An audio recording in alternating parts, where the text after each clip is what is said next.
You ask Tiger to calculate. This deals with linear inequalities with one unknown. The final result is W equal or greater than 20. Let's solve it step by step.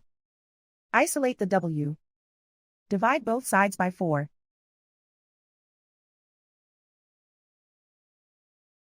Simplify the fraction.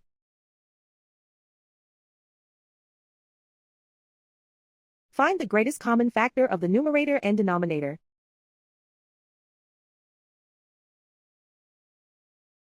Factor out and cancel the greatest common factor.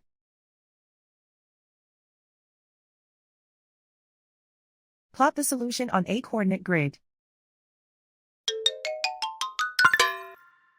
And so the final result is W equal or greater than 20.